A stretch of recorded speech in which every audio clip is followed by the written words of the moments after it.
Hello students, আজকে আমরা তোমাদেরকে পড়াচ্ছি পদার্থের প্রকৃতি এবং অবস্থান। তাহলে পদার্থের প্রকৃতি এবং তার এই অবস্থানে সেটা কি পাওয়া যেতে পারে সেগুলো সম্বন্ধে আজকে আমরা জানবো, আজকে আমরা পড়বো। অ্যাজ ওয়েল অ্যাজ সেগুলো কোন কোন জায়গায় কি কি অবস্থা আমরা পেতে পারি বা কিভাবে তাদের পরিবর্তন করতে পারি সেটাও আমরা দেখে নেব। ওকে, চলো শুরু করি। পদার্থের প্রকৃতি অবস্থা। প্রথমে আমরা পদার্থের সংজ্ঞাটা দেখে নেব। তাহলে দেখো, পদার্থ কাকে বলে? যে কোনো বস্তুর ভর আছে এবং স্থান বদল করে থাকে তাকে বলা হয় পদার্থ।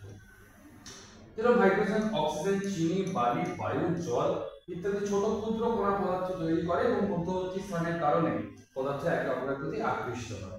তার মানে দেখো, যে হাইড্রোজেন, অক্সিজেন এদেরকে আমরা দেখতে পাই না, কিন্তু এরাও তো প্রকৃতিতে একটা অবস্থান বা একটা স্থান জুড়ে আছে, অবস্থিত। তো তাই জন্য দেখো, ওরা অ্যাজ ওয়েল অ্যাজ বালি, চিনি যেগুলোকে আমরা ধরো দেখতে পাই, তারাও কিন্তু কঠিন পদার্থ হিসেবে আমাদের চোখের সামনে আছে। তাহলে এই যে ছোট ছোট এত ক্ষুদ্র কণা দিয়ে এগুলো তৈরি, সেটা কেন, মানে সেটার কারণটা কি?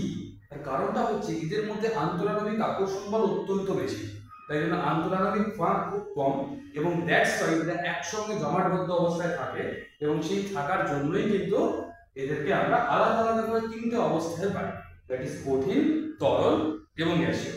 ওকে, তো পদার্থের অবস্থা সেটা মানে কি আছে দেখো, আন্তঃকণা শক্তি বা কণার বিন্যাসের ভিত্তিতে পদার্থকে কঠিন, তরল বা গ্যাস হিসেবে শ্রেণীবদ্ধ করা যেতে পারে, যেটা আমি বললাম।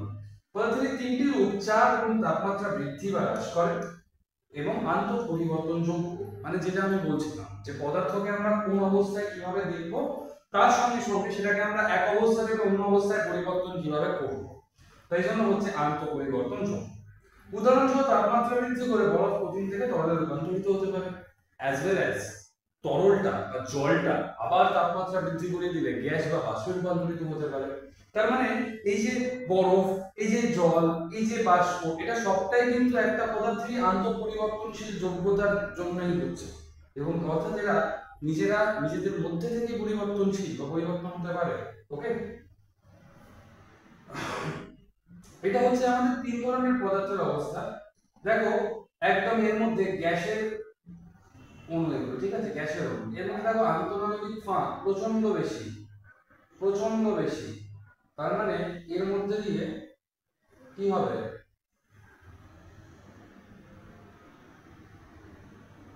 এর মধ্যে দিয়ে তাহলে প্রচন্ড ফাঁক বেশি। তার মানে এটাকে আমরা কি বলি, গ্যাসের অণু বা গ্যাসীয় অবস্থা পদার্থের, অর্থাৎ এর মধ্যে আকর্ষণ বল অত্যন্ত কম এবং দ্যাটস ওয়াই এর মধ্যে আন্তঃনালিক গ্যাপ প্রচন্ড বেশি। এটা হচ্ছে আমাদের তরল, ঠিক আছে।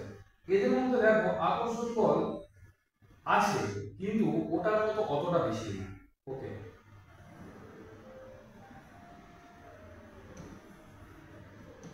আর এই যে কঠিন, কঠিনের মধ্যে দেখো আন্তঃনালিক আকর্ষণ বল প্রায় নেই বললেই চলে, এই আন্তঃনালিক ফাঁক প্রায় নেই বললেই চলে, কারণ একদম কম্প্যাক্ট অবস্থায় আছে। এদের মধ্যে আন্তঃনালিক আকর্ষণ বল যেটা, এটা মারাত্মক স্ট্রং। ওকে, পদার্থের ভৌত প্রকৃতি। পদার্থের ভৌত সম্পত্তি বস্তুর একটি দিক, যা এর প্রকৃতি বা গঠন পরিবর্তন না করে পর্যবেক্ষণ বা পরিমাপ করা যায়। এটি বর্তমানে পরিমাণ থেকে স্বাধীন, কারণ ধরো 1 লিটার জল আছে, কিছুটা জমে আছে বরফ হয়ে, কিছুটা নর্মাল টেম্পারেচারে দেওয়া হয়ে আছে, আবার কিছুটা তো গ্যাস হয়ে গেছে। মানে 1 লিটার জলের মধ্যে টোটাল পরিমাণ অফ জল যেটা, সেটা কিছুটা কিছুটা করে কিছুটা কিছুটা ভাবে আছে বা কিছুটা কিছুটা অবস্থায় আছে। তার মানে সেটা কি বোঝায়?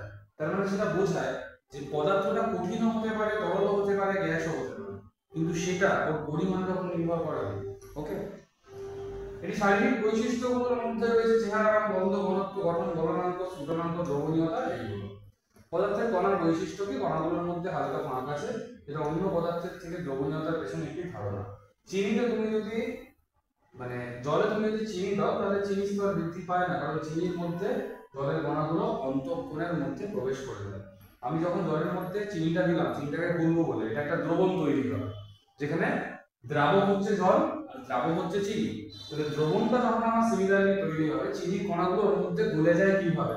কারণ চিনির কণার মধ্যে যে আন্তঃনালিক ফাঁক আছে সেখানে কিন্তু জলের কণাগুলো ঢুকে ওদেরকে ঘুরতে সাহায্য করে।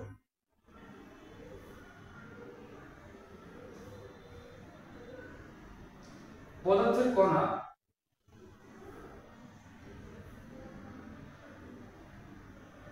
সবসময় গতিশীল। পদার্থের কণাগুলি তাদের ধারণাকৃত গতিশক্তির কারণে ক্রমাগত এলোমেলোভাবে নড়াচড়া করে, তাপমাত্রা বৃদ্ধি করার গতিশক্তি বাড়ায়, আরো ধরে ধরে তুলতে সাহায্য করে। এর মানে পদার্থের যে কণাগুলো, দেখবে এক গ্লাস জলের মধ্যে তুমি যদি বালি রাখো তাহলে কি হবে? বালির কণাগুলো প্রত্যেকটা মুহূর্তে এদিক থেকে ওদিক জলের মধ্যে এদিক ওদিক সেদিক এরকম করতেই থাকবে, কোথাও কিন্তু থেমে থাকবে না। তার মানে এই যে পদার্থের কণাগুলো গতিশীল, এই গতিশীলতার কারণ কি? গতিশীলতার কারণ হচ্ছে এটাই, ওরা কিন্তু স্থির বা থেমে থাকবে না, ওরা কিন্তু এরকম নড়াচড়া করবে বা এরকম গতিবেগে এদিক ওদিক করবে। ঠিক আছে, এটাকে বলা হয় ব্রাউনিয়ান মোশন। বিজ্ঞানী রবার্ট ব্রাউন এটা আবিষ্কার করেছেন, ওনার নাম অনুযায়ী এটাকে বলা হয় ব্রাউনীয় গতি। ঠিক আছে, নেক্সট কি আছে? পদার্থের কণা একে অপরকে আকর্ষণ করে প্রতিটি পদার্থের মধ্যে কণার মধ্যে একটি অন্তঃকণা আকর্ষণ শক্তি হিসেবে কাজ করে। একটি পদার্থ ভাঙার জন্য আমাদের এই শক্তিকে অতিক্রম করতে হবে। শক্তি এক পদার্থ থেকে অন্য পদার্থে পৃথক করা হয়। অর্থাৎ একটা প্লাস্টিকের জিনিস একটা লোহার জিনিস, দুটোর মধ্যে তো সেম শক্তি নেই। প্লাস্টিকের জিনিসটা ভাঙতে যতটা শক্তি আমাকে দিতে হবে, লোহার জিনিসটা ভাঙতে থেকে বহুগুণ শক্তি আমাকে দিতে হবে, তাই না? তো সিমিলারলি সেটাই এখানে হচ্ছে। প্রসারণ। প্রসারণ কাকে বলে? প্রসারণ মানে হচ্ছে এক্সপ্যান্ড করা, মানে দুটো জিনিস যখন একটা অপরের সাথে মিশে যায় তখন সেটাকে প্রসারণ বলে। এরকম দেখো, তুমি যদি জলের গ্লাসের মধ্যে এক ফোঁটা কালি দিয়ে দাও, জলের গ্লাসের মধ্যে এক ফোঁটা কালি দিলে দেখবে কালিটা কিন্তু গ্লাসের মধ্যে যে জলটা আছে তার মধ্যে স্প্রেড করে ছড়িয়ে গেছে। এটাকে বলা হয় এক্সপ্যান্ডেবল নেচার বা প্রসারণ।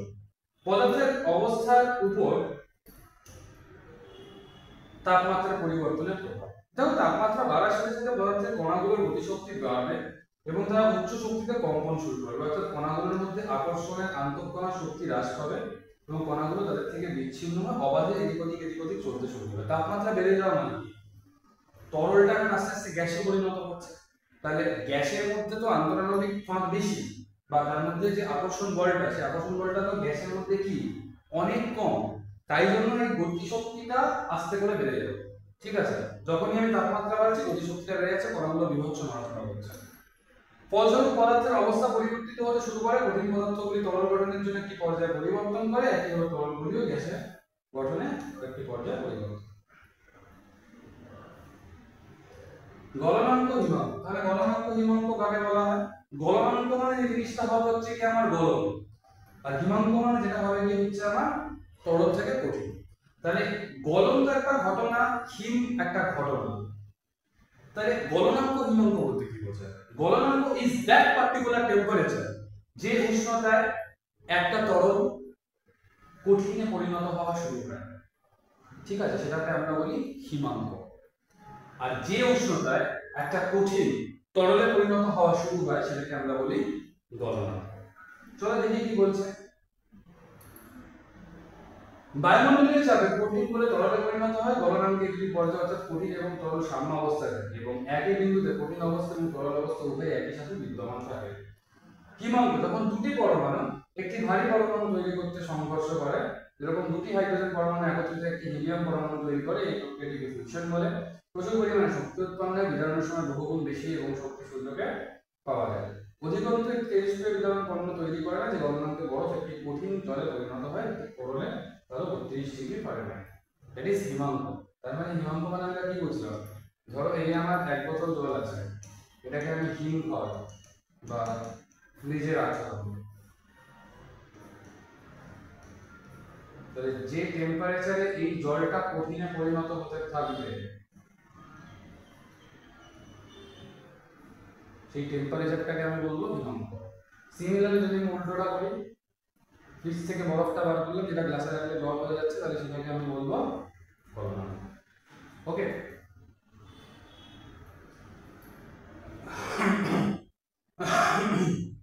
স্ফুটনাঙ্ক। এক তরলের স্ফুটনাঙ্ককে তাপমাত্রা হিসেবে সংজ্ঞায়িত করা হয়। তাপমাত্রা তরলের বাষ্পের চাপ বায়ুমণ্ডলীয় চাপের সমান।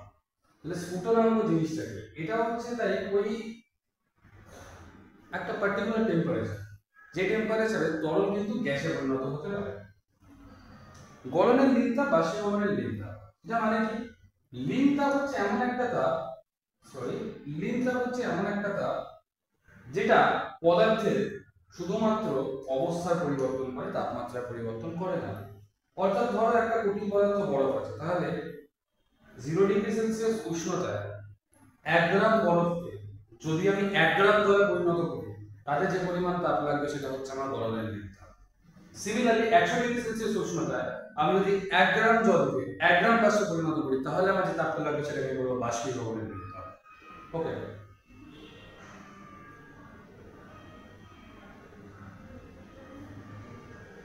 দেখো পদার্থের আন্তঃরূপান্তরের জন্য এটা একটা শব্দচিত্র আমি দেখিয়েছি, ঠিক আছে। সলিড থেকে যদি আমি সেটাকে ফ্রিজিং করি, মানে যদি ফ্রিজে রাখি, তাহলে ওটা লিকুইড হয়ে যাবে, ওটা গলে যাবে।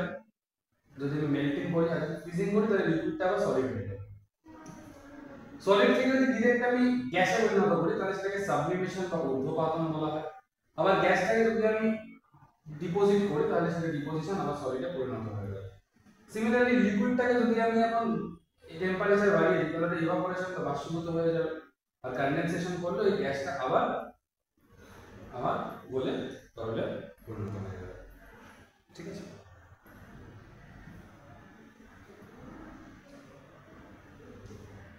বাষ্পীভবন, বাষ্পীভবন মানে কি? বাষ্পীভবন মানে হচ্ছে যে তরলের বাষ্প হয়ে যাওয়া। যেরকম স্ফুটন মানে কি, পদার্থের যে কোনো পদার্থ থেকে হতে পারে তাপমাত্রার জন্য। বাষ্পীভবন মানে একটা নির্দিষ্ট তাপমাত্রা, মানে ধরো সূর্যালোকে থাকা, মানে সূর্যের আলো থাকার জন্য যদি আমি বাড়ির সাথে জামা কাপড় কিছু শুকোতে দিই, সূর্যের আলোটা কি করে, জামা কাপড় থেকে জলটাকে শুষে নেয়, বাষ্পীভূত করে না, যেটা শুধুমাত্র পদার্থের উপরিতল থেকেই সম্ভব হয়, এটাকে আমরা বলি বাষ্পীভবন। বাষ্পীভবনকে প্রভাবিত করে কারা? প্রথম হচ্ছে তাপমাত্রা। তাহলে তাপমাত্রা যদি বৃদ্ধি পায়, টেম্পারেচার যদি বৃদ্ধি পায়, তাহলে বাষ্পীভবনের হারও বৃদ্ধি পাবে। পৃষ্ঠের ক্ষেত্রফল যদি বৃদ্ধি পায়, তাহলে বাষ্পীভবনের হার বৃদ্ধি পাবে। আর্দ্রতা মানে হিউমিডিটি যদি বৃদ্ধি পায়, তাহলে কিন্তু বাষ্পীভবনের হার হ্রাস পাবে। অ্যাজ ওয়েল অ্যাজ বাতাসের গতি বৃদ্ধি পায়, মানে স্পিড, তার বাষ্পীভবনও বৃদ্ধি পাবে। ওকে,